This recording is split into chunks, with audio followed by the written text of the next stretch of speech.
ಯಾವ ಮತಾಂಧ ಮುಸ್ಲಿಮರು police station ಅಂದರೆ ಕಾನೂನನ್ನು ಕಾಪಾಡೋ ಅಂಥದ್ದು. ಆ ಕಾಕಿ ಡ್ರೆಸ್ಸು, ಆ ಪೊಲೀಸರ ಹ್ಯಾಟು, ಪೊಲೀಸರ ದಂಡ ಏನಿದೆ, ಇದನ್ನು ಕಂಡ್ರೆ ದೊಡ್ಡ ದೊಡ್ಡ ರಾಜಕಾರಣಿಗಳಿರ್ಬೋದು, ಸಿನಿಮಾ ನಟರಿರ್ಬೋದು, ಸೆಲೆಬ್ರಿಟಿ ಅವರೇ ಭಯ ಬೀಳ್ತಾರೆ. ಅಂಥದ್ರಲ್ಲಿ ಇವರು ಕಿಡಿಗೇಡಿಗಳು ಭಯ ಬೀಳದೆ 1,000 ಜನನ ಕಲ್ಲು ಮಚ್ಚು ಎಲ್ಲ ತಗೊಂಡು ಉದಯಗಿರಿ ಪೊಲೀಸ್ ಸ್ಟೇಷನ್ ಮೇಲೆ ಹಲ್ಲೆ ಮಾಡಿ ಅಸಹಾಯಕರಾಗಿ ಪೊಲೀಸರು ನಿಂತಿದ್ದ ಘಟನೆಯನ್ನು ನನ್ನ ಕಣ್ಣು ಮುಂದೆನೇ ನಾನು ನೋಡಿದ್ದೀನಿ.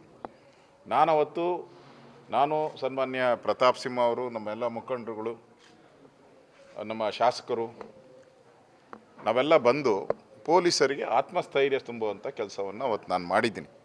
ಯಾಕಂದರೆ ಅವತ್ತು ಪೊಲೀಸರು ಏನಾನ ಮುಂಜಾಗ್ರತಾ ಕ್ರಮ ತೆಗೆದುಕೊಂಡಿಲ್ಲ ಅಂದರೆ ಇಡೀ ಪೊಲೀಸ್ ಸ್ಟೇಷನನ್ನೇ ಬೆಂಕಿ ಹಚ್ಚಿ ಸುಟ್ಟಾಕುವಂಥ ಪ್ರಯತ್ನ ಮಾಡಿದರು. ಯಾಕೆಂದರೆ ಹುಬ್ಳಿಯಲ್ಲಿ ಮಾಡಿ ಅಭ್ಯಾಸ ಇದೆ ಇವರಿಗೆ, ಇದೇನು ಹೊಸದಲ್ಲ. ನಾವು ಆತ್ಮಸ್ಥೈರ್ಯವನ್ನು ತುಂಬಿದರೆ ಅವತ್ತು ಪೊಲೀಸರು ನಮಗೆ ಮಾತು ಕೊಟ್ಟಿದ್ದರು. ಸುಮಾರು 1000ಕ್ಕೂ ಹೆಚ್ಚು ಜನ ಬಂದಿದ್ದಾರೆ, ಅವ್ರ ಮೇಲೆಲ್ಲ ಕ್ರಮ ತೆಗೆದುಕೊಳ್ತೀರಿ, CCTV ಕ್ಯಾಮ್ರಾದಲ್ಲಿ ಎಲ್ಲ ಸರಿಯಾಗಿದೆ ಅಂದರು. ಆದರೆ ಇದುವರೆಗೂ ಬಂದಿರೋವಂಥದ್ದು ಕೇವಲ 16 ಜನ ಮಾತ್ರ.